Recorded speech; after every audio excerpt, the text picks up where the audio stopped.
Senhor presidente, Rodrigo Pacheco, senhoras senadoras, senhores senadores, assessores, funcionários dessa casa, todos os brasileiros que estão nos assistindo agora nas mídias do Senado Federal.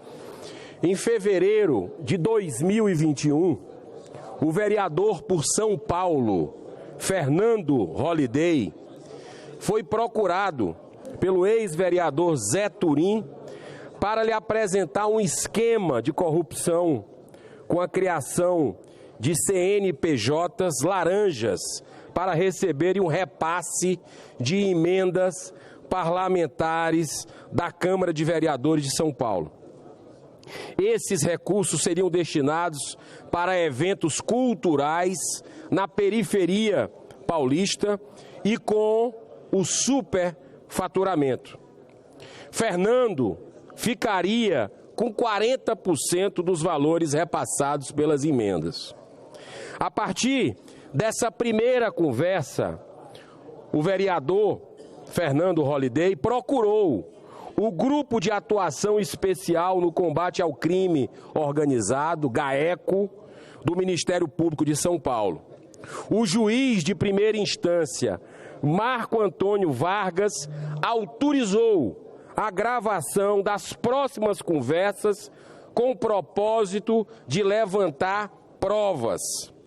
Fernando Holliday imediatamente propôs a instalação de uma CPI para investigar esquemas de desvios em emendas parlamentares.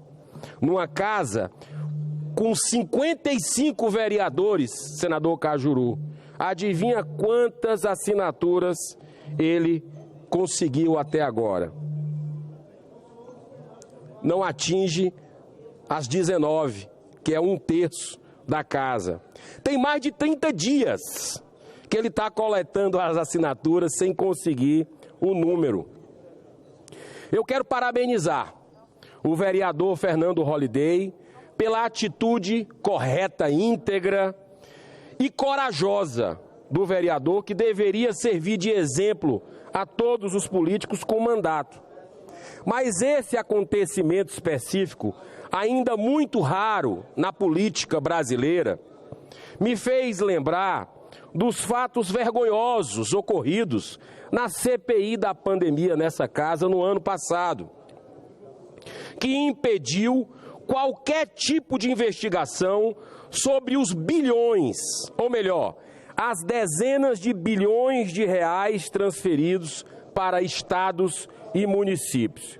Eu denunciei praticamente todos os dias e cobrei não só a averiguação sobre aquele chamado calote da maconha, que ficou bem forte no povo nordestino, protagonizado pelo Consórcio Nordeste, que reúne 9 governadores nordestinos, mas também outros escândalos semelhantes no Brasil, como a compra de respiradores em loja de vinhos e casa de massagem. Infelizmente, a maioria dos membros da CPI fizeram no ano passado uma total blindagem, protegendo poderosos que, em plena pandemia, desviaram recursos que poderiam salvar a vida de muita gente. E aí vem água mole em pedra dura, tanto bate até que fura. A gente viu agora, 3 semanas atrás, uma operação da Polícia Federal, da CGU, que começa a desbaratar algo que a gente tinha denunciado lá atrás. Inclusive, senhor presidente, de minha autoria, o PL que dobra a pena e torna hediondo esses crimes ocorridos em plena pandemia, ou seja, com verba pública.